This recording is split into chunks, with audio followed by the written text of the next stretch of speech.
o vídeo infiltrado, tudo maior, né? Sim. Desculpa, eu interrompi. O que você ia falar? Não, era justamente isso, que os resultados são sempre um pouco maiores pela rota intratraqueal do que a rota venosa. Certo. E a outra pergunta é: você mostrou marcadores clássicos, sem dúvidas, né, POADs. E aí, com relação a outros marcadores, como, por exemplo, interleucina 8, e vocês pensaram em caracterizar mais Tem, mediadores, tem, no caso? inclusive, tem coisas publicadas já com esse modelo e mostrando outros mediadores, que eu mostrei para a Chaglandina 2, mas, por exemplo, tem trabalho mostrando aumento, por exemplo, de leucotrieno B4 também, outro mediador importante para migração de Imaginei. neutrófilos, tem com IL-8, então aqui é só um pedacinho mesmo, algumas coisas que a gente estava fazendo com o modelo, que a gente Entendi. resolveu trazer, mas tem trabalhos publicados com descrições mais completas sobre o modelo, sim. Que vocês padronizaram. Tá certo. Obrigada. Nada. Eu, eu não tenho mais nada a perguntar, então, Tatiana, se você tiver. Muito bom. Eu só tenho uma curiosidadezinha rápida. Eu só fiquei literalmente na curiosidade. O ácido oleico não é um ácido graxo monossaturado, se eu não me engano, da série do ômega 9, se eu não me engano, que é aquele dos óleos, tipo que vai do azeite. Não é ele? Sim, e aí, eu fiquei na curiosidade de verdade. Quer dizer que ele causa inflamação? Tudo tem aquele ditado que tudo é a dose, né? Então, sim, dependendo da concentração, inclusive no grupo a gente tem desenvolvido trabalhos mostrando. A gente já setou um modelo de pró-inflamatório com ácido oleico, mas agora a gente está mostrando que ele é capaz também de reduzir a resposta inflamatória. Então, ele pode fazer essas duas coisas sim, e dependendo da dose, ele, como eu falei no comecinho, né, ele pode se ligar, ele inibe a atuação de bombas de sódio e potássio, então favorece o edema. Ele também pode atuar diretamente em leucócitos, então ele favorece a migração de leucócito. Então, dependendo de a concentração, principalmente então, tipo, em pacientes obesos que têm um nível maior, por exemplo, de ácido oleico no plasma, você tem uma resposta inflamatória derivada do ácido oleico um pouco maior, assim, na resposta geral inflamatória. Muito obrigada, Matheus. Obrigada mesmo. De nada. Então, comer só com azeite não faz tão bem assim, é isso? Pois é, né? Eu fiquei nessa curiosidade. Ué, gente, não adianta tomar uma garrafa de azeite que não vai fazer tão bem assim. Pois é. Obrigada mesmo, Matheus. Então vamos para a nossa próxima apresentação, que é a Emanuela Sarmento. Emanuela está na sala? Tá, né? Emanuela, que vai apresentar o trabalho intitulado Evaluation of the Effect of Hyperglycemia and the Autophagy Pathway in the Macrophage from Diabetic Mice. E seu orientador é Joilson de Oliveira Martins, da Universidade de São Paulo. Pode apresentar, pode liberar a apresentação da Emanuela, por favor. Olá, meu nome é Emanuela, sou aluna de mestrado no Laboratório de Imunoendocrinologia, sob orientação do professor Dr. Joilson de Oliveira Martins, e vou apresentar o trabalho intitulado Evaluation of the Effect of Hyperglycemia on the Autophagy Pathway in Macrophages from Diabetic Mice. O diabetes tipo 1 é uma doença autoimune caracterizada pela destruição das células beta-produtoras de insulina. Essa destruição, que também é chamada de insulite, ocorre pela agressão imunológica mediada por linfócitos macrófagos e células natural killers. Com a destruição das células beta, há uma diminuição da produção de insulina e consequente aumento da glicose no sangue, uma hiperglicemia. A hiperglicemia compromete o sistema imune de diversas formas, diminuindo a função fagocítica de neutrófilos e monócitos, prejudicando a atividade bactericida, glicosilação de imunoglobulinas e quimiotaxia dessas células. Por isso, temos como objetivo avaliar o efeito da hiperglicemia concomitante ao estímulo por LPS e nigericina em macrófagos derivados de medula óssea provenientes de camundongos diabéticos e não diabéticos. Nós utilizamos camundongos de linhagem C57 Black machos, com idade entre 8 a 12 semanas. No grupo diabético foi administrada loxana 60 mg por quilo, via intravenosa, E nos animais controle foi administrada a solução salina. No dia anterior ao dia da indução, nós fizemos a pesagem e a aferição da glicemia dos camundongos e eles foram postos em jejum de 12 horas. No dia 1, nós fizemos a indução por aloxana e após 10 dias nós fizemos a coleta de medula óssea, que foi colocada em meio de cultura contendo RPMI, soro fetal bovino e LCCM para diferenciação em macrófagos de medula óssea. Após 7 dias, nós fizemos obtenção de macrófagos de medula óssea, que foram postos em placas de 6 poços e colocados em estufa para adesão das células à placa. Após isso, nós fizemos a adição dos tratamentos, que consistiram em meio normoglicêmico com estímulo por LPS e nigericina, meio hiperglicêmico e meio hiperglicêmico com LPS e nigericina, dos tempos de 30 minutos, 2 horas, 4, 6, 24 horas. Esse trabalho foi aprovado pelo Comitê de Ética da Faculdade de Ciências Farmacêuticas da USP e apenas os animais que tiveram uma glicemia acima de 300 mg por decilitro foram considerados diabéticos.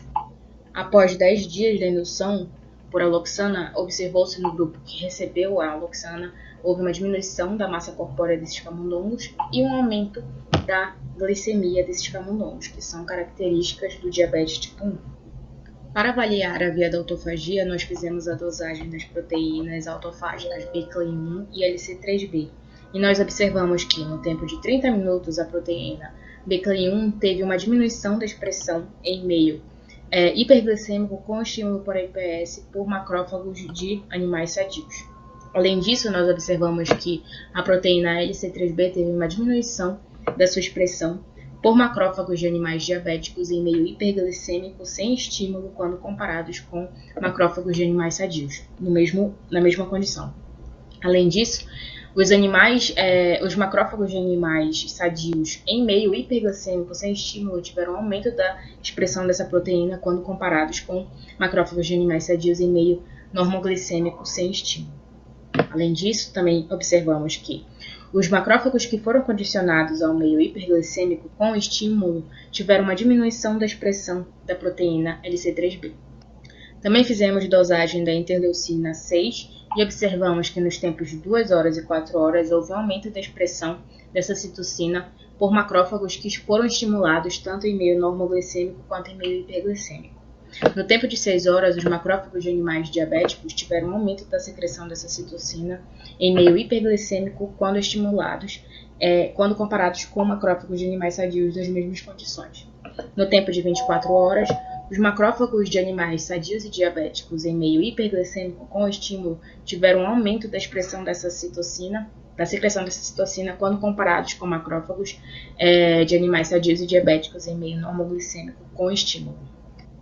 Também fizemos a dosagem da citocina TNF-alfa e observamos que apenas quando os macrófagos de animais sadios e diabéticos eram estimulados, tanto em meio hiperglicêmico quanto em meio normoglicêmico, havia um aumento da secreção dessa citocina.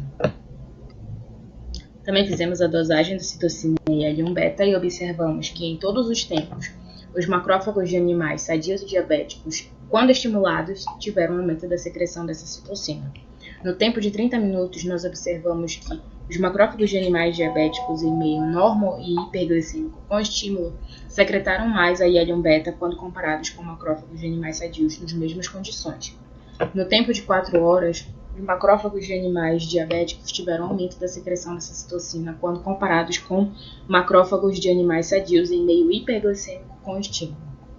Já no tempo de 24 horas, também observamos que os macrófagos de animais diabéticos tiveram uma maior secreção dessa citocina quando comparados com macrófagos de animais sadios em meio hiperglicêmico com estímulo por LPS e nigericina. Com isso, considerando as diferenças observadas nesse estudo, nós podemos sugerir que a hiperglicemia altera as vias inflamatórias em macrófagos estimulados por LPS, desregulando a secreção de citocinas por essas células, o que leva a uma desregulação da resposta inflamatória que é mediada por macrófagos. Meus agradecimentos. Obrigada.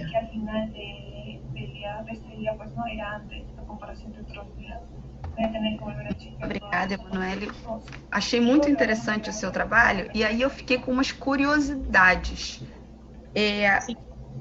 Deixa eu entender uma coisa. Por que é que você usa a nigericina, que é um antibiótico, não é isso? Junto Sim. com o LPS, quando você vai estimular a sua célula? Porque eu fiquei nessa curiosidade. A gente faz um prime com a nigericina, que é um prime para meio que deixar pré-ativada a célula. Depois eu coloco a LPS, entendeu? Que vai ativar a via DNF-κB para ver como tá a via do TOL e a liberação de citocinas. Mas a nigericina também é para ativar a via do inflamassoma, que ela está mais relacionada com a autofagia, porque a autofagia ela atua regulando a liberação de L1-beta, que é uma citocina que é liberada a partir da ativação do inflamassoma, e o processo de autofagia ela controla essa liberação, ou degradando o IL-1-beta ou ajudando a liberar no meio. Mas aí você não acha que você tinha que ter um grupo só nigericina?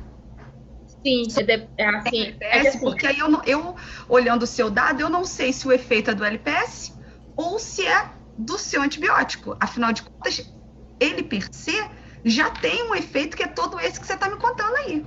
Sim, então, só que assim, a gente só deixa a célula com a nigericina por 30 minutos. Depois a gente tira todo o meio e só coloca o LPS.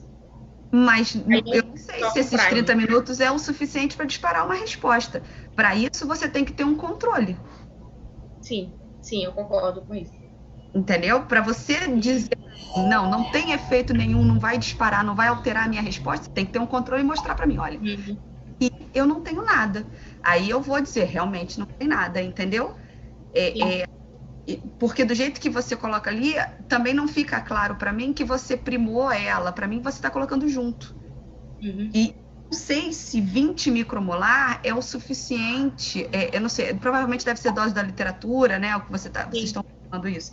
Mas eu sugeriria que vocês fizessem um grupo não estimulado, mais antibiótico, para que você tivesse um melhor controle do seu experimento, entendeu? Acho que fica interessante. A minha segunda colocação seria, a minha segunda pergunta, na verdade. No seu resultado, que eu achei bem bacana, e aí ali é onde eu acho que eu vou ficar mais tempo para não gastar tanto, é no seu dado da autofagia. Ali é que onde você mostra o seu resultado, que eu acho que, se eu não me engano, é o Western blot. Sim. Ali, você mostra o seu meio hiperglicêmico, normoglicêmico. Qual é o seu tempo de análise ali? É 24 horas? 30 minutos. Você deixa a sua célula 30 minutos no meio hiperglicêmico? Isso. E 30 minutos no meio hiperglicêmico é o suficiente para aumentar as proteínas de autofagia? Sim, porque a gente começa a detectar as proteínas da autofagia a partir de 30 minutos. Então, a gente queria ver como estava essa parte de inicialização do processo de autofagia. A gente também fez tempo de 6 e 24 horas e identificou mais alterações, só que o N não estava bom e por isso eu coloquei no resumo.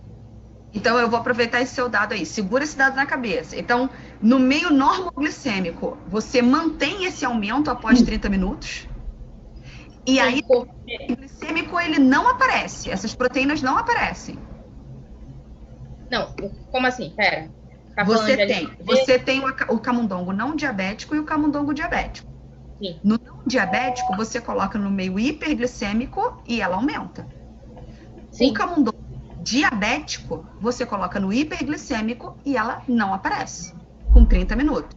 A minha pergunta, isso não é tempo? Primeira pergunta. Então, o que a gente hipotetiza com o trabalho é que essas células, elas já vêm meio que primadas do camundongo. Primadas também era uma segunda hipótese. Aí, o que a gente imagina que seja, como aquela célula ela já está um pouco, já meio que liberando, meio que uma pré-ativação de autofagia, por isso a proteína está aparecendo mais do que no camundongo não diabético. E tanto que a hipótese é que ocorre esse prime das células do camundongo diabético, e quando a gente coloca os macrófagos de animais saudáveis, ela tem uma resposta normal. Como ela já não está, não tá primada, ela não teve essa exposição à hiperglicemia, a autofagia começou lá no alto, entendeu? Então, por isso que acontece isso no grupo que está até sem estímulo. E também porque é uma coisa normal da célula acontecer, né? Essa ativação da autofagia, porque a hiperglicemia ela estimula a mitofagia, o estresse oxidativo e tudo, e aí vai ativando o processo de autofagia.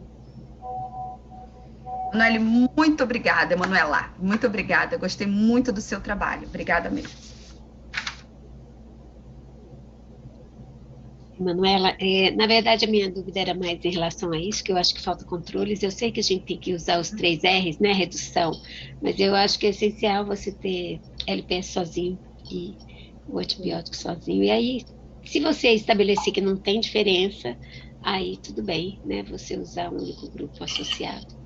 Mas aí fica a questão, né, porque realmente um quimioterápico, né, um antibiótico assim, certamente eles vão interferir com várias coisas, né? Até com transcrição e várias coisas aí na cultura.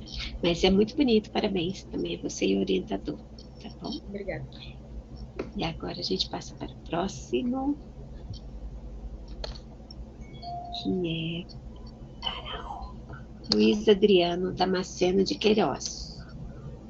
Tá por aí, Luiz? Sim. Consegue me ouvir? Sim, estamos ouvindo. Então, o Luiz vai apresentar o trabalho Regulation of the mTOR Receptor by Rifampicin in Accelerated Senescence Mice, os famosos SAMPs, e o papel da autofagia no processo de envelhecimento. O trabalho também foi orientado pelo professor Joilson também, que tem vários autores aqui, né? O autor sênior, Joilson, mas tem participação de vários outros estudantes e também professores. Então, Luiz, fica à vontade para começar. Muito obrigada. Isso aí também é na Faculdade de Farmácia, né? Obrigada. Me chamo Luiz Adriano e vou apresentar para vocês nosso projeto intitulado Regulação do mTOR pela rapamicina em camundongo de senescência acelerada. O papel da autofagia no processo de envelhecimento. Bom, para começar, o envelhecimento é um processo natural e multifatorial caracterizado pela perda gradual da integridade fisiológica, que ocorre a nível celular, com impacto direto em várias vias celulares interligadas e importantes para a célula, como a de metabolização da glicose com ativação da mTOR e senescência celular, que é responsável pela secreção de fatores inflamatórios, mas que pode ser retardada com a ativação da autofagia por inibição da mTOR por rapamicina, que melhora a homeostase proteica mitocondrial e estabilidade genética das células. Portanto, nosso objetivo é investigar e identificar quais alterações no metabolismo da glicose são causadas pela autofagia estimulada por rapamicina e como isso impacta na expressão do fenótipo senescente em células do sistema imunológico e em tecidos e órgãos de alta atividade metabólica em camundongo de senescência acelerada. Nosso protocolo experimental usa animais da linhagem de senescência acelerada SAMP8 e os seus controles genéticos em R1, que envelhece normal, tratados com rapamicina na dose de 0,78 mg por quilo, administrada por gavagem uma vez a cada 5 dias ao longo de 6 meses, com avaliações em vivo no segundo, quarto e sexto mês de tratamento e dos parâmetros gerais no segundo e sexto mês. Para isso serão realizados ensaios em vivo para avaliação da metabolização da glicose por teste de tolerância à insulina e à glicose, bem como avaliação do nível de glicose, peso, temperatura e gordura periférica dos animais, e coletada amostras do sangue para avaliação do leucograma, timo e baço para imunofenotipagem dos linfócitos por citometria de fluxo, sendo os linfócitos do baço testado também quanto à sua capacidade proliferativa por Alamar Blue e seu perfil de citocinas dosadas por ELISA. Nossos resultados preliminares, de início podemos observar que embora as linhagens tenham características distintas que diferem em tamanho e peso, as mesmas não se diferem tanto em níveis de glicose, que se manteve entre 120 a 160 ao longo de todo o tratamento, e nem em temperatura, que se manteve na faixa ideal de 36 a 37 graus nos animais, ou na área de gordura periférica. Além disso, o tratamento parece não ter efeito sobre esses parâmetros. Na avaliação da sensibilidade da glicose e da insulina em vivo, que passa a apresentar um perfil diferente de resposta entre as linhagens a partir do segundo mês de tratamento e que se acentua aos 4 meses de tratamento, provavelmente decorrente das alterações na eficiência dos receptores de insulina e na capacidade de regulação do nível de glicose pelo pâncreas, que passa a apresentar defeitos à medida que o organismo envelhece, e o qual a rapamicina parece melhorar um pouco a resposta à insulina nos animais SAMP8 tratados. No leucograma dos animais tratados por 6 meses, podemos perceber uma redução no número de leucócitos, monócitos e granulócitos dos animais tratados de ambas as linhagens. Tal efeito apenas acentua uma diferença que é esperada e comum nos animais envelhecidos, característica da imunossenescência com a redução das células imunes. Quanto à subpopulação de linfócitos do timo, podemos perceber que os grupos tratados por 6 meses apresentam aumento dos linfócitos totais CD3 e redução dos linfócitos citotóxicos CD8 e reguladores FOXP3, além dos linfócitos B e CD19, o que novamente é uma alteração esperada do processo de envelhecimento do sistema imune, que pelas alterações de evolução tímica e substituição por tecido adiposo, que também ocorre na medula óssea, leva a um comprometimento na produção dos linfócitos e no seu processo de maturação e seleção. Na base dos mesmos animais, verificamos uma redução dos linfócitos auxiliares CD4, bem como um aumento dos linfócitos citotóxicos CD8, além da inversão dessas duas subpopulações entre as duas linhagens, o que também serve como um marcador da imunossenescência. A redução do FOXP3, por sua vez, ocorreu não só entre as linhagens, mas também entre o controle e o tratado da linhagem SAMP8, o que pode indicar uma maior sensibilidade dessas células para o efeito imunossupressor da rapamicina. Está a capacidade linfoproliferativa do baço desses animais, podemos notar um comprometimento da ativação dos linfócitos dos animais tratados da linhagem SAR1, que possivelmente decorre do efeito imunossupressor da rapamicina e bloqueia a divisão celular, e que parece não afetar os animais SAMP8 da mesma forma, por razões que ainda precisam ser estudadas. Na produção de citocinas a partir da linfoproliferação, podemos observar que há uma redução na produção de interferon gama e L4 e um aumento de L2 entre as linhagens, que novamente se deve às alterações características do processo de envelhecimento do sistema imune, que leva a mais um perfil TH1 do que TH2, não sendo detectada também a influência da rapamicina sobre esses fatores. Com esses resultados, podemos concluir então que o protocolo escolhido para tratar os animais não induziu alterações na homeostase da glicose, área de gordura periférica, leucograma ou no perfil de citocinas inflamatórias entre os grupos, apenas entre as linhagens, mas causou comprometimento da ativação in vitro dos linfócitos bastos dos animais CR1 e uma redução na porcentagem de linfócitos T regulador do FOXP3 em animais do SAMP8. Obrigado pela atenção.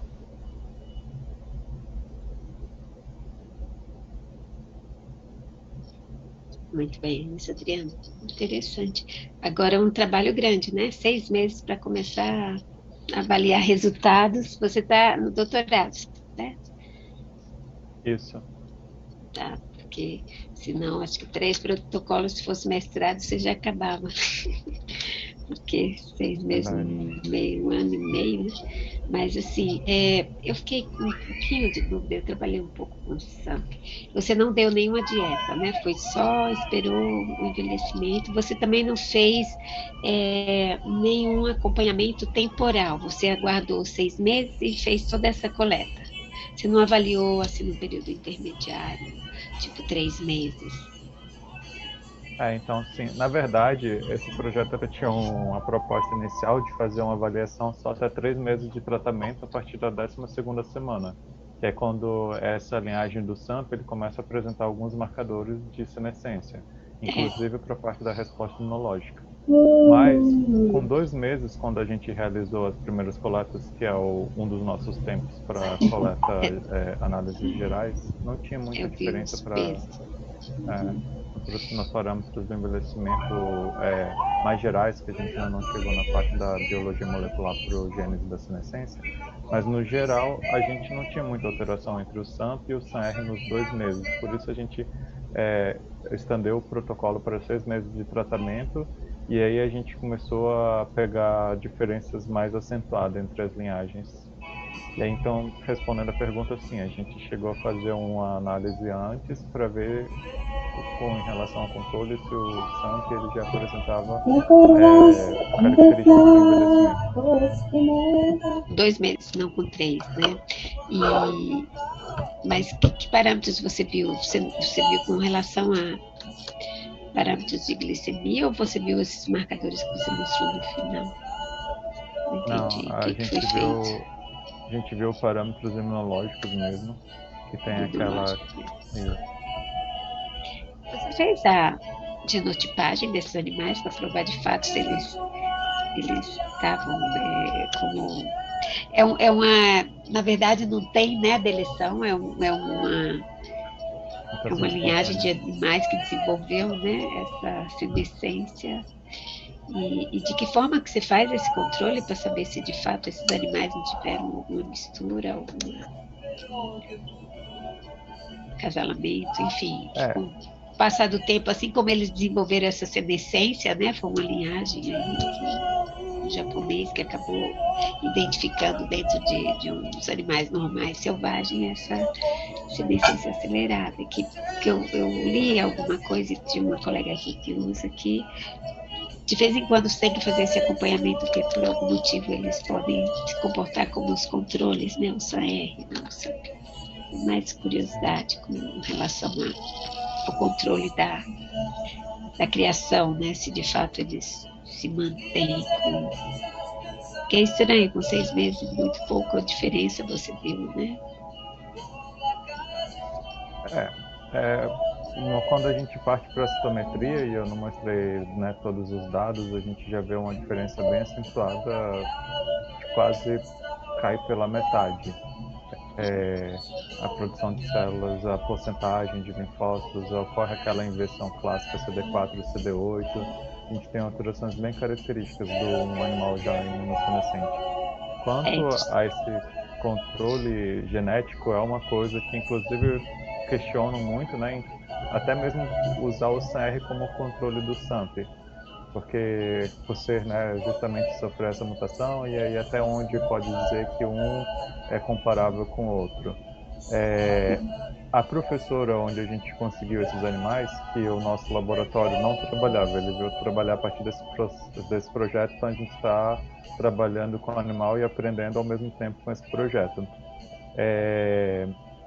A primeira coisa que serve como controle para esses animais é a característica fenotípica mesmo. A gente vê que o SAR para o SAMP ele tem uma diferença de tamanho, de peso, de pelagem, de comportamento que é muito característica de cada linhagem. Então, por exemplo, apesar dos dois ser brancos, se eu misturo um SAMP e um SAR na mesma gaiola, eu vou saber quem é quem, porque um nunca vai chegar ao tamanho do outro. A questão da genotipagem ela é muito importante, mas é aquela coisa que você até falou, né? Tipo, não foi uma mutação guiada. Tipo, não tem como eu pegar e fazer a genotipagem do animal e dizer, tá aqui o controle, essa mutação mantém o animal dentro do perfil senescente acelerado. E aí o que seria o nosso melhor controle para isso, eu acredito, e você que trabalhou com a linhagem talvez possa me ajudar, dar alguma opinião, uma sugestão, seria a genotipagem dos genes da senescência, né? O P53, P21, P16, o S-beta-galactose. E aí é o que a gente vai usar como nosso marcador de senescência. Mas a gente ainda não chegou nessa parte do experimento. Então a gente viu também deficiências de enzimas antioxidantes, então talvez seja um marcador também interessante para avaliar. Tá ótimo, então, muito obrigada, Luiz Adriano. A gente estuda com a pele, né? Então a pele era muito clássica, a gente vê essas diferenças de envelhecimento na pele, né? Então, e as enzimas antioxidantes também, a gente vê a diferença logo desde cedo, a partir do primeiro mês, segundo, a gente já viu. Muito obrigada. A professora que tem o modelo, ela vê marcadores ela trabalha com a horta cariótida. Então ela vê deposição, né, de gordura nessa horta. E aí ela usa isso como marcador para que o animal... Verdade. Deve ser a Eliana, né? Aqui. Essa mesmo.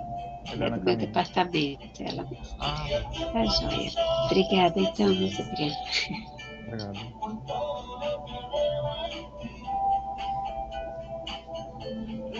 Muito obrigada, Luiz. O próximo a apresentar, então, é o Antônio Carvalho. Antônio apresenta o trabalho melhora a inflamação pulmonar e aumenta o clearance bacteriano durante a pneumonia. É um trabalho orientado pela professora Landa, da Universidade Federal de Minas Gerais. Tem vários autores aqui. Vamos assistir a apresentação.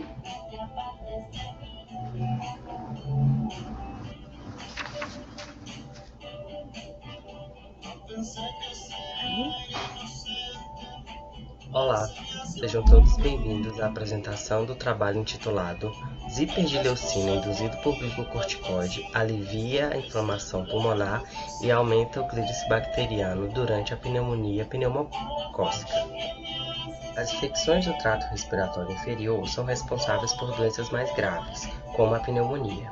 Dentre os principais agentes etiológicos, nós podemos citar os fungos, os vírus e as bactérias, como Streptococcus pneumoniae. A pneumonia pneumocócica grave é caracterizada por uma inflamação exacerbada, onde há produção de citocinas pró-inflamatórias com intenso infiltrado neutrofílico, que por sua vez gera o edema, dano tecidual com perda de função do tecido, que pode levar à morte. Os glicocorticoides são a primeira classe de mediadores anti-inflamatórios endógenos que foram usados com sucesso para fins terapêuticos, que, por meio de mecanismos genômicos de transativação, levam à ativação de genes anti-inflamatórios que produzirão proteínas pró-resolutivas como anexina A1 e GILS. Já foi demonstrado que GILS, assim como os glicocorticoides, inibe os fatores de transcrição NF-κB e proteína ativadora 1. Além disso, GILS inibe uma série de outras proteínas que participam do processo inflamatório, apresentando, portanto, atividade anti-inflamatória. Sabendo que a pneumonia pneumocócica leva à inflamação exacerbada e que a vacinação e o tratamento com antibióticos não são 100% eficazes, e que a proteína GILS tem atividade anti-inflamatória e pró-resolutiva, o objetivo deste trabalho foi avaliar o papel de GILS durante a resolução da inflamação pulmonar infecciosa ou não infecciosa. Todos os procedimentos realizados aqui foram aprovados pelo Comitê de Ética em Uso de Animais da Universidade Federal de Minas Gerais, sob o protocolo 162/2020. Como resultados, nós observamos que a deficiência de GILS causou uma maior resposta inflamatória na injúria pulmonar aguda induzida por LPS, caracterizada principalmente por maiores contagens de leucócitos, principalmente de neutrófilos, no lavado broncoalveolar e de maiores concentrações de quimiocinas e citocinas pró-inflamatórias, além de exibir menores taxas de eferocitose, que é a fagocitose de neutrófilos apoptóticos.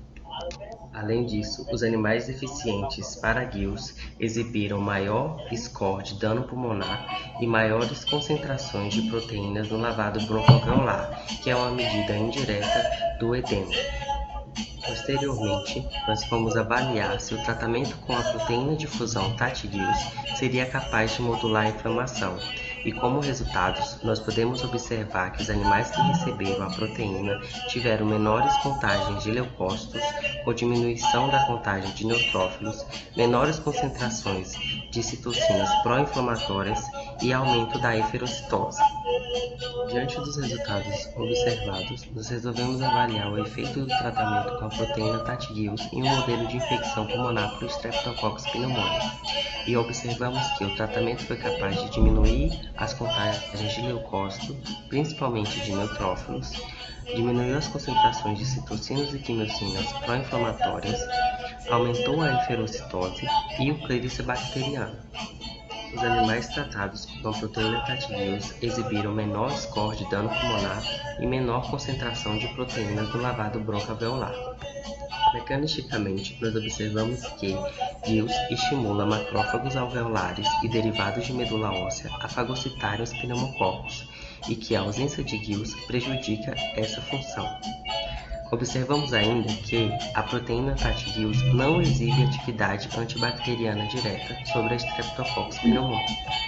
Por fim, nós observamos que os animais tratados apenas com a proteína TAT-GILS foram protegidos da pneumonia pneumocócica letal. Assim, nós podemos concluir que a proteína TAT-GILS é capaz de modular a inflamação durante a infecção por Streptococcus pneumoniae por aumento do clírice bacteriano, diminuição da produção de citocinas pró-inflamatórias, diminuição do acúmulo de leucócitos, aumento da eferocitose e diminuição do dano pulmonar. Gostaria de agradecer a todas as agências de fomento pelo apoio financeiro.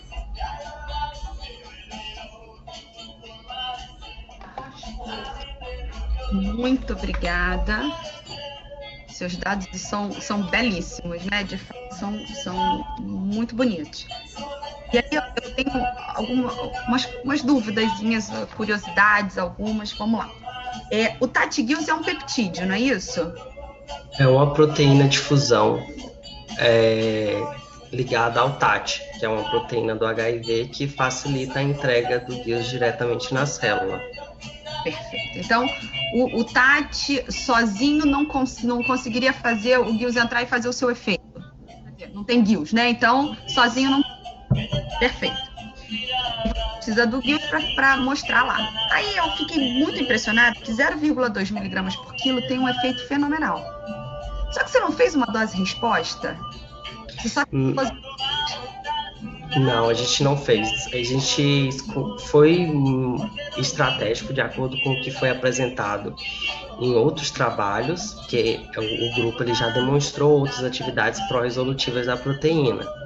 E teve um modelo de cinética de pneumonia, de injúria pulmonar aguda, e a gente viu que o pico era em torno de 24 horas. Então, nós resolvemos tratar ele antes do pico, às 12 horas, para ver se a gente conseguiria diminuir isso. Então, a gente não fez uma cinética de dose-resposta. Já foi com o que já tinha sido padronizado anteriormente. Aí vocês já pegaram 0,2 miligramas e não testaram com menor quantidade de Gills? Não. E aí vocês também... Sabe o que eu senti falta? Para comparar. Tipo, uma dexametasona na mesma via, para saber se o TAT-Gills ia ter efeito similar ou se estaria sendo mais potente. Senti falta. Então, o glicocorticoide...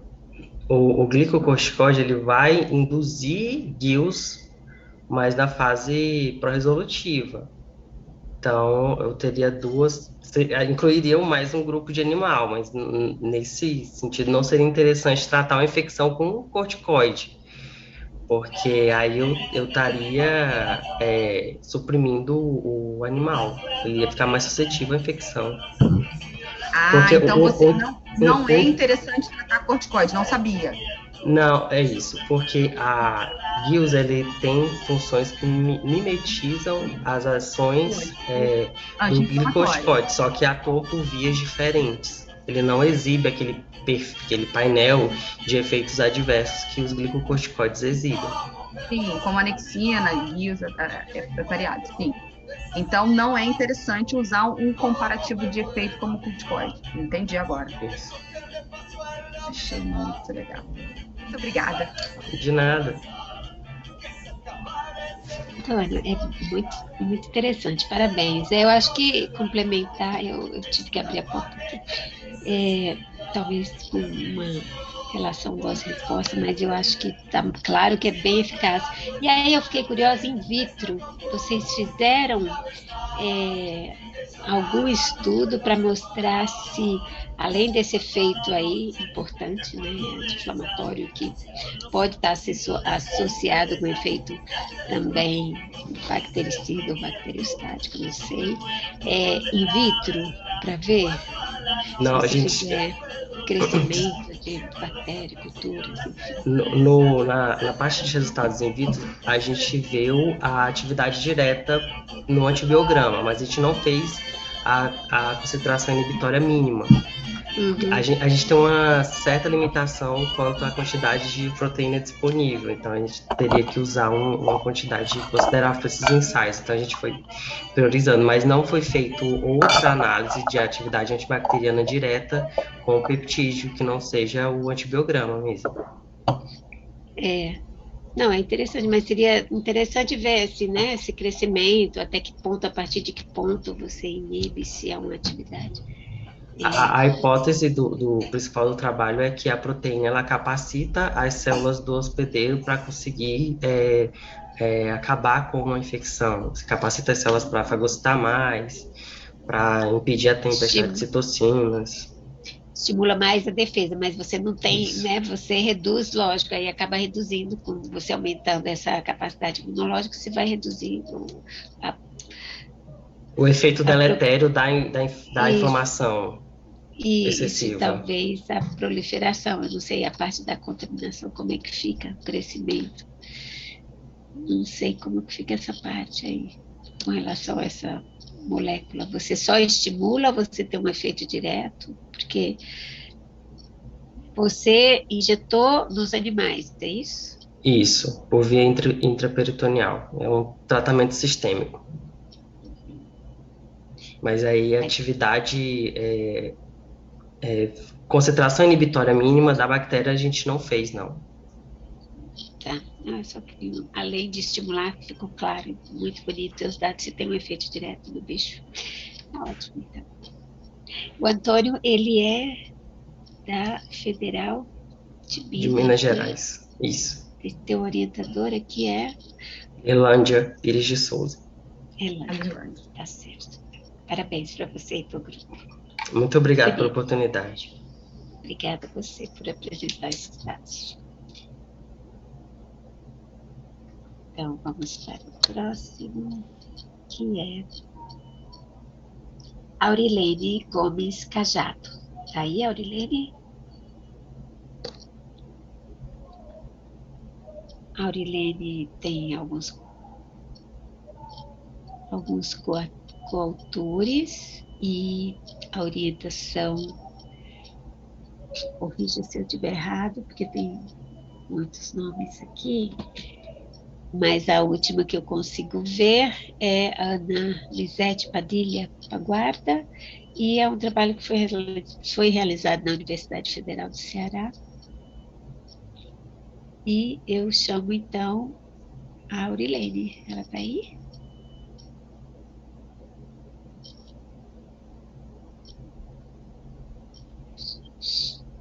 Acho que não, né?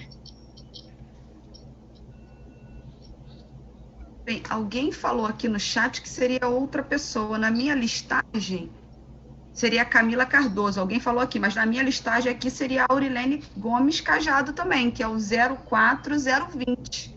É. Alguém vai apresentar por ela, é isso? Não sei. É isso que eles quiseram falar? Então, vai ver que... Porque a Camila Cardoso aqui para mim é o 04021. Sim. É pela sequência aqui que a gente tem, mas tudo bem. Se for outra, não tem problema. Só passar aqui pra gente, a gente muda.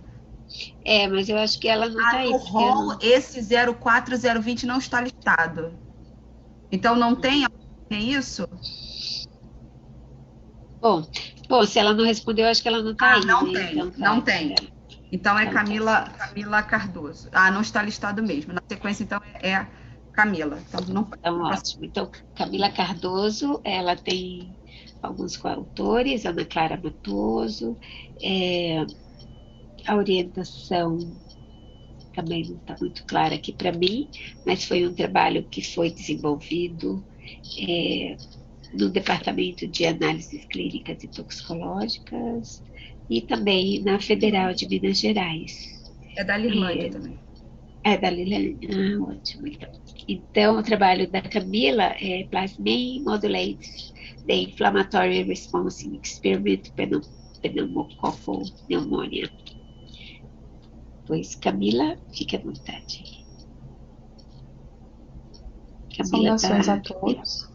Meu nome é Camila Cardoso, venho aqui hoje apresentar o trabalho desenvolvido por mim e meus colegas, onde observamos que a plasmina modula a resposta inflamatória na pneumonia pneumocócica experimental.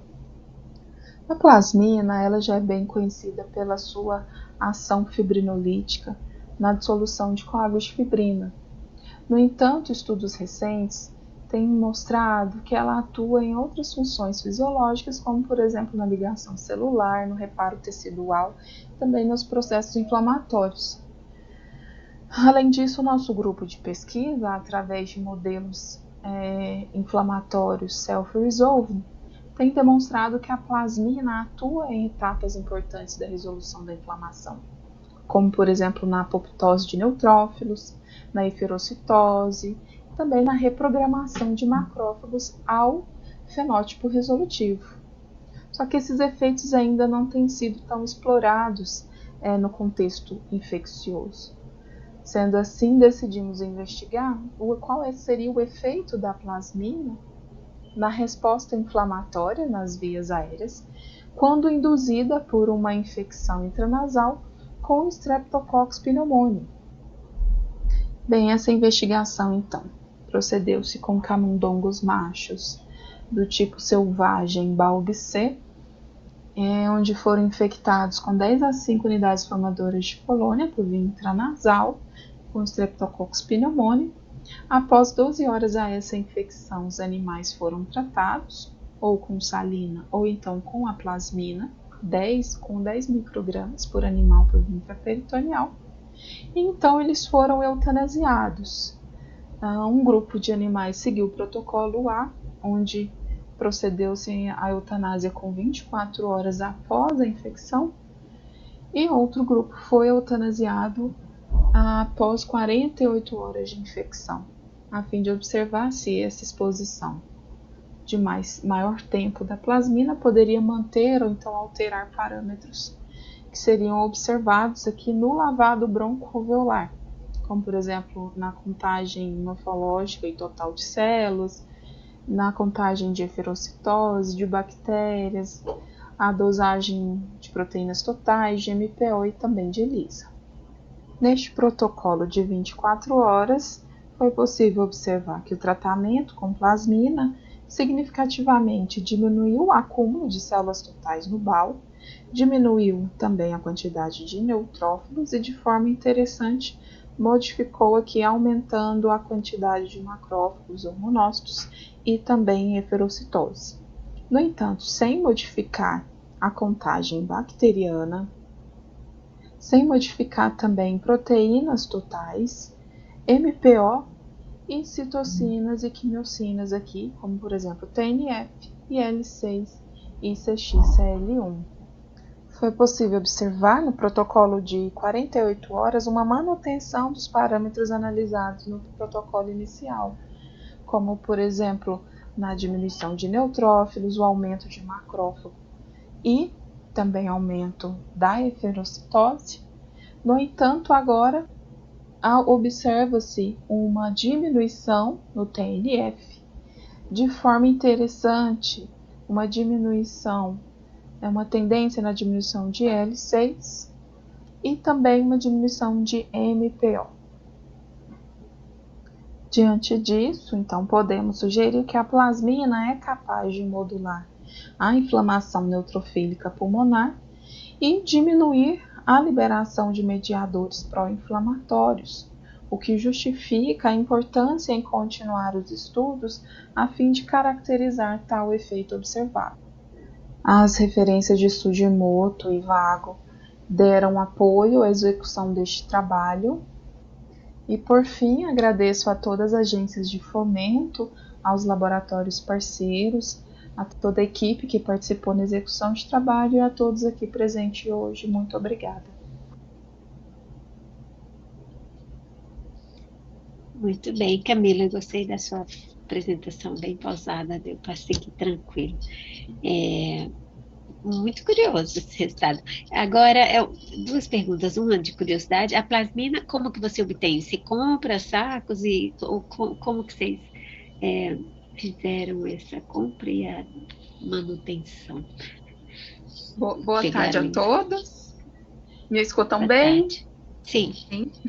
Agora que eu vi que o meu nome aqui no Zoom tá com o da minha colega. Não reparem, viu? Isabela, eu já percebi. Emprestei meu computador para ela, acho que ficou com o nome. Então, sobre a plasmina, a gente adquire com uma compra direta com a empresa Sigma. A gente padronizou a utilização dessa marca e ela vem para a gente de forma liofilizada, a plasmina humana. Certo. Segunda pergunta bom, a gente vê os efeitos depois, né, que você muda um pouco o protocolo, fica muito claro. E aí, saindo de todo o esquema de cascata e outros mecanismos conhecidos aí da fisiologia, qual é o mecanismo que você imagina que possa, por onde vocês vão começar a investigar para ver esse mecanismo aí de ação desses efeitos aí protetores da plasmina, por onde você começa a pensar que vai desvendar o mecanismo de ação? Essa é a pergunta, né? Porque a gente já conhece os efeitos clássicos da plasmina no sistema fibrinolítico, né? Só que com os estudos que até mesmo nosso grupo vem desenvolvendo, a gente observou essa relação do sistema plasminogênio-plasmina diretamente para o sistema imunológico. E aí, fazendo estudos com plasminogênio e plasmina, a gente viu que ela é capaz de induzir também na liberação da anexina, que é um modulador pró-resolutivo.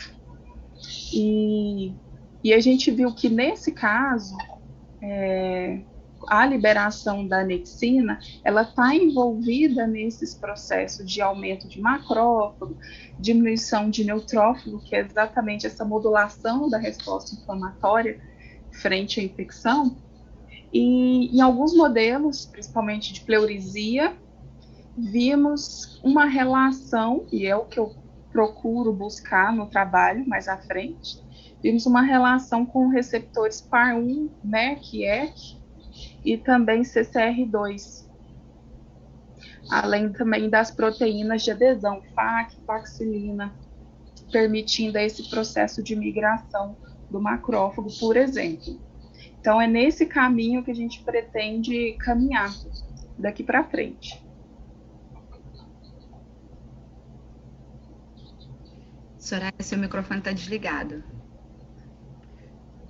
Não, é muito interessante. Aí me veio a memória antiga de uns estudos que a gente fez com o sistema cinina-calicreína, né, que tem todo um papel aí de plasmina, liberação de calidina, cininas de uma forma geral, que tem um papel aí de plasmina, plasminogênio, né, vale a pena ver essa cascata aí também.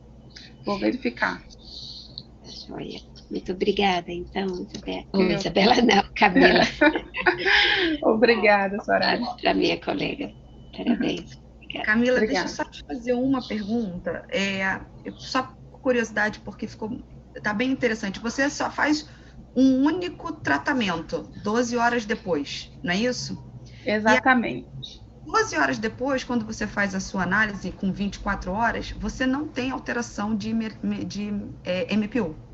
Seu MPU está lá, aumentada, ou seja, neutrófilo está lá. Só que quando você vai avaliar 48 horas depois, mieloperoxidase está diminuindo. O que você acha que está acontecendo? O neutrófilo está indo embora? O seu tratamento ele está demorando mais para fazer efeito? O que você acha que está acontecendo aí para a mieloperoxidase só está diminuindo no tempo de 48 horas e não no tempo de 24, já que você só administrou 12 horas?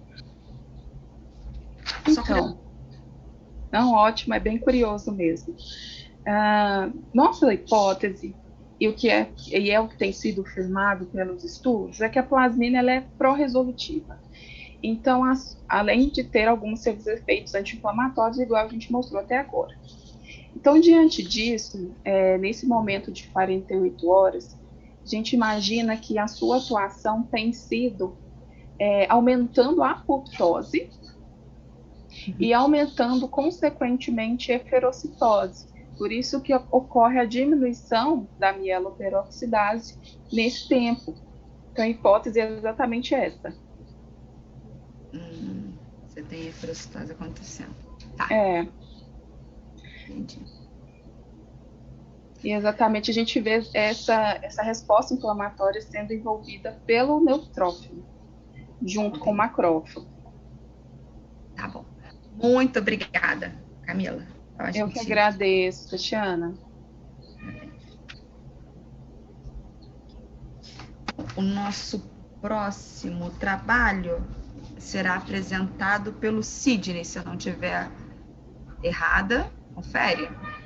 É o 04023, que é a avaliação... Não, desculpa. Não é esse não. É o 04022, que é a Isabela. Certo? Isso, Isabela, está na sequência. Agora que pulou esse aqui, eu fiquei confusa. Tá. É Isabela, que é o papel da angiotensina 1,7. É esse? Só para ver se eu não estou errado. Isso, o papel da angiotensina 1,7 promove a imigração. Eu acho que eu pulei muitos aqui no meu papel, aí fiquei confusa. Esse trabalho tem a orientação da Landa. A Landa está dominando a sessão aqui, a Lirlândia, o pessoal da Universidade Federal de Minas Gerais. Muito obrigada pela participação de todos. E vamos, então, para a apresentação do trabalho da Isabela, por gentileza.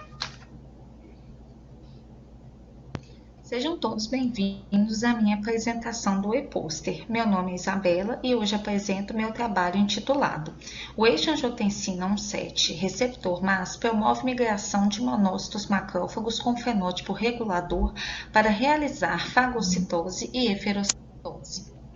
A inflamação é um processo ativo que envolve a ativação de um programa endógeno com mudança da produção de mediadores pró-inflamatórios para pró-resolutivos, a fim de garantir a restauração rápida e bem-sucedida da homeostase tecidual. Quando bem sucedida, resulta na eliminação do agente indutor da inflamação, reparo tecidual e memória imunológica. Por outro lado, uma resposta inflamatória persistente ou não resolvida pode levar a doenças crônicas ou autoimunes. Tais mediadores podem atuar limitando o recrutamento de neutrófilos para o tecido, aumentando a apoptose dessas células, balanceando as ações de moléculas pró-inflamatórias e pró-resolutivas e modulando funções dos macrófagos. Nesse contexto, estudos recentes apontam para o peptídeo anjo 1,7 como mediador pró-resolutivo, atuando na diminuição do recrutamento de neutrófilos, induzindo apoptose de granulócitos e reprogramação de macrófagos. E mais recentemente, nosso grupo demonstrou que a angiotensina atua no recrutamento não flogístico de macrófagos. Sabendo que o recrutamento não flogístico de macrófagos constitui uma das etapas-chave para a resolução da inflamação, nesse trabalho nos propusemos a estudar o papel da angiotensina 1,7 na migração dessas células, avaliando a capacidade desse peptídeo em induzir migração de macrófagos in vitro e in vivo e os mecanismos subjacentes a esse processo. Nossos dados demonstram que o uso do peptídeo in vitro em ensaios de quimiotaxia promove migração de macrófagos murinos e monócitos humanos, mas não de neutrófilos. De forma interessante, essa migração de macrófagos e monócitos é dependente do receptor de angiotensina MAS e do receptor de CCL2, CCR2. Além disso, a via MEC-ER participa desse processo induzido por anjo. Corroborando com os nossos achados in vitro, anjo também está envolvida na migração de macrófagos in vivo, o que está associado à produção e liberação de CCL2 e IL-10. Sabendo que anjo promove migração de macrófagos de maneira não flogística, o nosso próximo objetivo foi investigar o perfil dessas células recrutadas in vivo. Podemos observar que os macrófagos recrutados por anjo apresentam fenótipos regulatórios, caracterizados pela expressão de arginase e YM1 e liberação de mediadores pró-resolutivos como IL-10 e TGF. Sabendo que anjo exerce suas funções pela ligação ao seu receptor MAS, nosso próximo objetivo foi avaliar a expressão desse receptor durante um modelo de inflamação autorresolutivo, induzido pela administração de LPS intrapleural. Podemos observar que a expressão do receptor está aumentada nos tempos de resolução e que o uso do seu antagonista A779 prejudica a resolução da inflamação, marcada pelo elevado número de neutrófilos, mesmo após 48 horas após o desafio. De forma interessante, o mesmo acontece no modelo de peritonite causado por Escherichia coli, onde observamos maior expressão do receptor MAS nos tempos de resolução. Em animais MAS nocaute, podemos observar menores níveis de CCL2, o que reflete em menor recrutamento de macrófagos e menor fagocitose de bactérias. A eferocitose também constitui um evento-chave para a resolução da inflamação, e aqui demonstramos que tanto in vitro quanto in vivo, o eixo angiotensina receptor MAS participa desse processo de clearance de neutrófilos apoptóticos. Em resumo, demonstramos aqui uma nova característica resolutiva de angiotensina 1,7, ou seja, o recrutamento de células mononucleares, favorecendo eferocitose, fagocitose e resolução da inflamação. Mecanisticamente, a migração celular foi dependente do receptor MAS, de CCR2 e da via MERC-R. Todos os experimentos realizados neste projeto foram aprovados pelo Comitê de Ética da UFMG e contaram com o apoio de agências de fomento.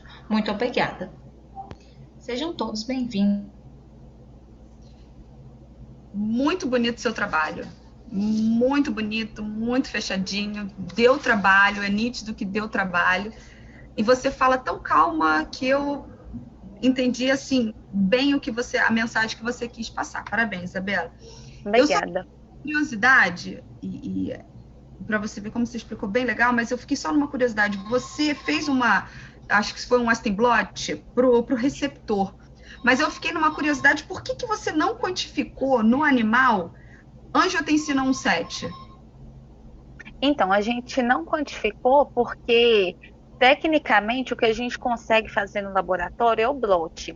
E para quantificar esses níveis de anjo 1,7, a gente precisaria adquirir um kit. Na época, a gente até olhou com uma professora da Faculdade de Medicina. E assim, o kit era extremamente caro. E como o trabalho foi praticamente fechado na pandemia, ficou muito difícil. É difícil, eu concordo com você. Para aquisição, importação, né? Até por questões financeiras também. E aí, por esse motivo, a gente não dosou angiotensina nos animais. A gente só fez mesmo a avaliação, né, da expressão do receptor, que era o que a gente conseguia fazer por blot. Entendi, porque tá muito fechadinho o seu trabalho, tá bem legal, mostrando que a inflamação gerada por LPS aumenta o receptor. Então, se você tem o receptor aumentado, provavelmente você vai ter ela lá aumentada também. E se você tem neutrófilo aumentado ali, obviamente, mas você tem células como macrófago ali chegando nessa inflamação. Então, se está chegando, alguém está chamando. Óbvio que você pode fechar chamando, quantificando outros mediadores, mas com certeza ANG 1,7 ficaria assim, a cereja do bolo ali no seu trabalho. Mas não é ele que vai impedir que você feche isso muitíssimo, belíssimamente bem. Eu acho que essa é a ponta que estava faltando ali para mim. É a única coisa que eu teria para colocar, porque está belíssimo. Muito obrigada. Obrigada, Tatiana. Soraya, você tem alguma coisa para colocar? Parabéns, muito bonito o trabalho. É a Isabela que está apresentando mesmo, né? Porque agora o computador... Isso, agora sou eu mesmo. Porque tem dois aqui que um deve ser da Camila. Tá. Isso. Não, realmente, você está o quê? Doutorado? Isabela está fechando, está no final? Eu sou aluna de doutorado, e esse trabalho, agradeço, até a Tatiana comentou que ele estava bem fechado e tudo, ele foi oriundo do meu projeto de mestrado, e a gente conseguiu publicar o trabalho esse ano no JCI Insight. Então, por esse motivo que o trabalho já está bem fechado, ele já foi, né, submetido, mas ele é do meu projeto de mestrado, mas hoje eu sou aluna de doutorado. Tá certo. Mais uma curiosidade também, como eu fiz para Camila a pergunta, existe um crosstalk muito grande, né, com o sistema renina-angiotensina e o calicreína. E a gente sabe que o 7 tem uma alteração grande no metabolismo. Vocês avaliaram alguma coisa com relação a alguns marcadores, alguns aspectos mudam nesses animais quando vocês tratam em termos de marcadores de síndrome metabólica, eles continuam, como que é isso, essa parte do... Assim, metabolicamente a gente não avaliou não, mas eu consigo perceber que com certeza existe um impacto no metabolismo, porque os animais nocaute para o receptor de anjo 1,7, mesmo com a idade experimental, eles geralmente são um pouco menores, um pouco mais magros. Então, com certeza tem efeito metabólico, mas como não era o foco do trabalho, a gente não chegou a avaliar. Não, porque há algum tempo, já faz alguns anos, não lembro, mas tem coisas recentes também que mostram, né, a angiotensina 1,7 como um marcador, um novo marcador de síndrome metabólica, e eu fiquei curiosa se isso interfere de alguma forma nos resultados, né, quando você compara um animal não nocaute em termos das medidas que você fez de parâmetros, mas não avaliou, fica difícil saber. Mas se o trabalho já foi publicado e o objetivo era outro, né? É mais curiosidade. Isso é nada mais a acrescentar, Isabela. Obrigada. Obrigada. Eu que agradeço. Parabenizar. Então vamos ao próximo, que a gente já está chegando quase ao final. Eu não sei como que a gente está de tempo, né? Parceira aí de banca. 6h30, a gente está bem tranquilo, eu acho. Então, estamos bem com o horário. O próximo, então, é 04023, é o Sidney Mariano dos Santos. O Sidney, o trabalho foi investigar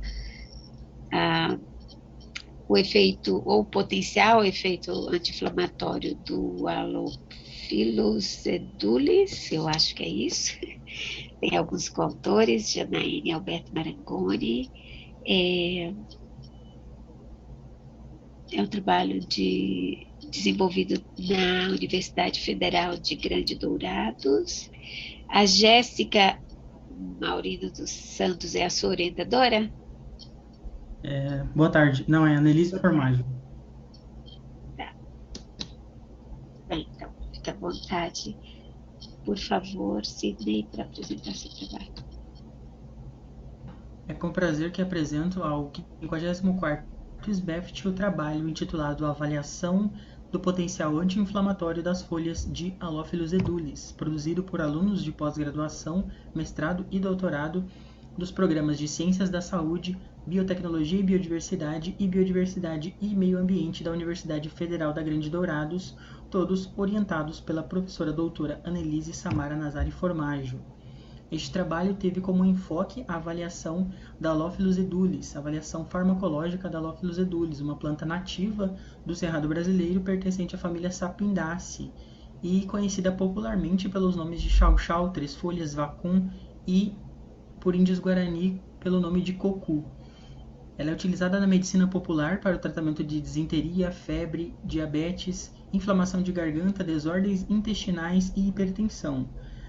Os estudos químicos presentes na literatura relatam a presença de compostos das classes dos flavonoides, cumarinas e fitosteróis nos extratos e terpenos das classes dos mono- e sesquiterpenos nos óleos essenciais. Estudos farmacológicos evidenciaram a atividade antimicrobiana, antioxidante, antidiabética, hepatoprotetiva e inibidora da acetilcolinesterase. Neste estudo, folhas de Halophilus edulis foram coletadas na cidade de Dourados, no estado do Mato Grosso do Sul. Para a obtenção da fração hidrometanólica, foi feita uma maceração a frio com metanol até a obtenção do extrato metanólico, que foi particionado para a obtenção da fração hidrometanólica. O extrato aquoso foi obtido por infusão das folhas frescas, seguida de liofilização.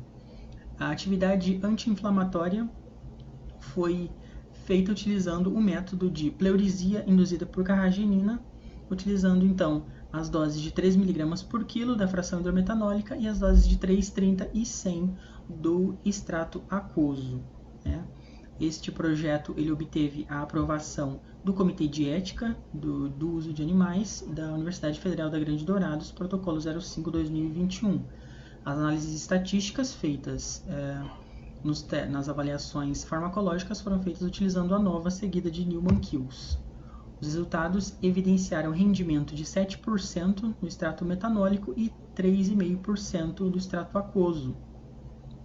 Os resultados do teste de migração leucocitária evidenciaram que 4 horas a partir da injeção de carragenina, a dose de 3 mg por quilo da fração hidrometanólica reduziu em 53% a migração leucocitária, enquanto que o extrato aquoso reduziu a migração leucocitária em 45%, 52% e 33% nas doses de 3, 30 e 100, respectivamente. A mesma coisa aconteceu na diminuição de proteínas após 4 horas, havendo diminuição tanto na dose de 3 como nas doses de 3, 30 e 100 da fração hidrometanólica e do extrato aquoso. Dessa forma, é possível concluir que o uso popular de Alophilus edulis para o tratamento de desordens inflamatórias corrobora com a atividade anti-inflamatória aqui descrita. Dessa forma, eu agradeço ao meu grupo de pesquisa e à Universidade Federal da Grande Dourados, Fundect e CAPES pelo fomento, pelas bolsas de fomento e pelo suporte financeiro.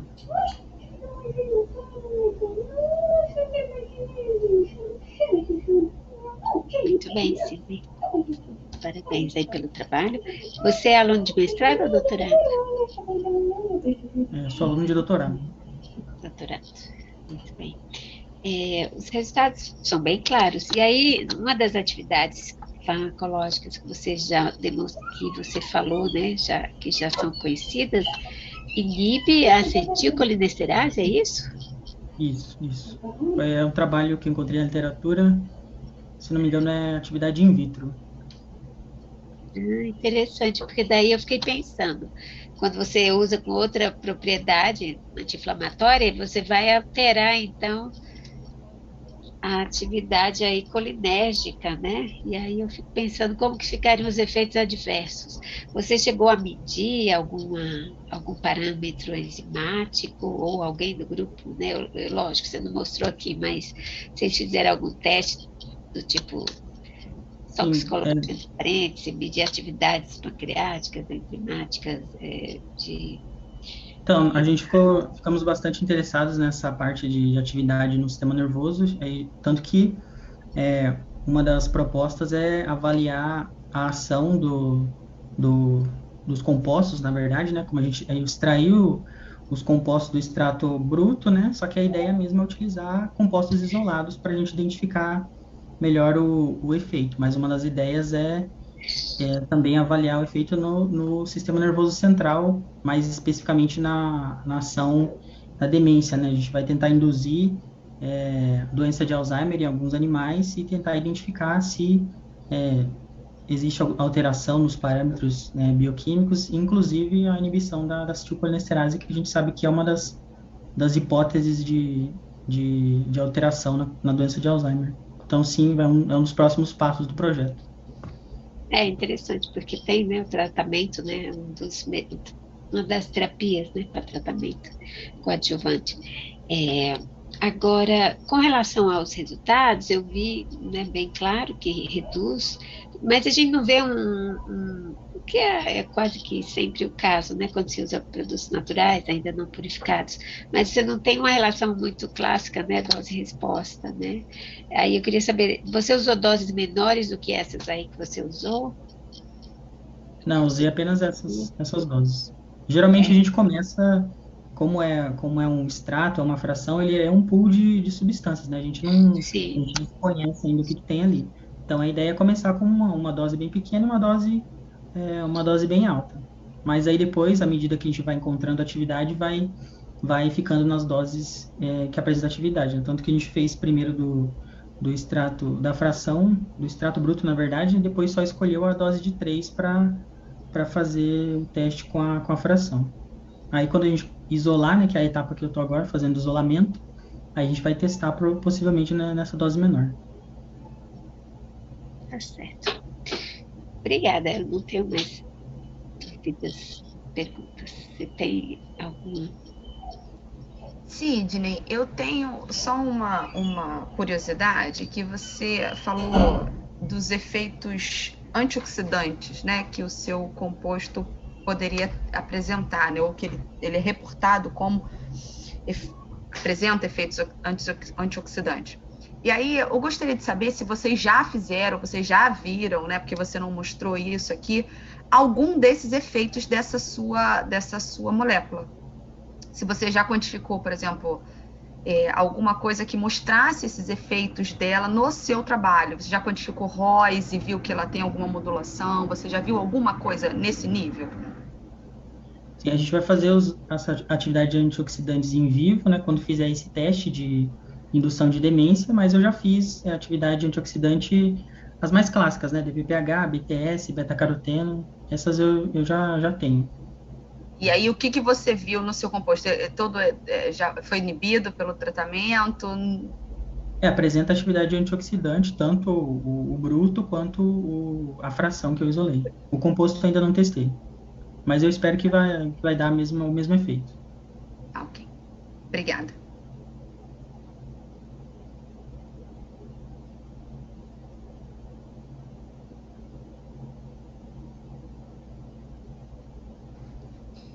Soraya, eu acho que nós encerramos todas as apresentações de hoje, não é isso? Pelo menos aqui para mim, sim.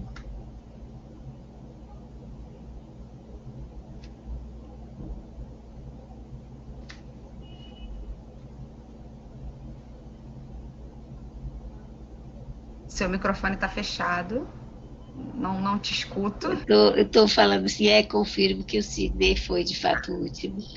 E eu estava respondendo para o João que tinha falado, né, que a pessoa que eu chamei realmente não constava na lista, mas na nossa tinha, né? Então nos enviaram a lista não atualizada.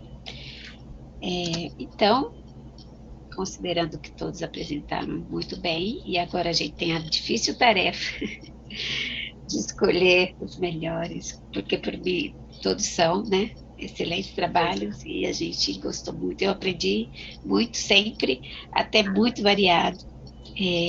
Muito bonito o trabalho de todos, né? A Camila aqui está falando. Um prazer enorme conhecer vocês, os sotaques diferentes das diferentes regiões. Adorei escutar carioca falar o pessoal de Minas. É muito bom, né? Mas eu estou querendo um congresso raiz, aquele que a gente fica pertinho, né? Essa troca sempre é muito importante. Obrigada pela presença de todos. Adorei. Muito obrigada, pessoal. Tem Maranhão, tem de tudo aqui, né? Maranhão e Minas, eu sei. Esses intercâmbios aí entre estados, é muito bom. É isso aí, pessoal. Muito obrigada. Obrigada, Tati. A gente vai ficar aí para fazer a nossa avaliação. Parabéns, João. Obrigada aí pelo suporte. A gente vai ficar aqui. A gente tem alguma sala em particular para discutir, eu e a Tatiane, sobre os resultados? Tatiana? Ou a gente fica aqui? A gente fica aqui mesmo, a gente sai para outro lugar? O que vocês têm para a gente? A gente pode ficar aqui. Obrigada.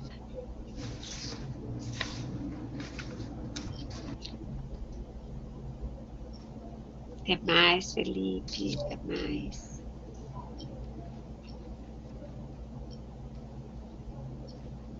Tchau. Aí, hoje aqui fez um calor bom em São Paulo, mas estava muito frio. Quente. E choveu aqui, né? Não sei aí, mas aqui choveu.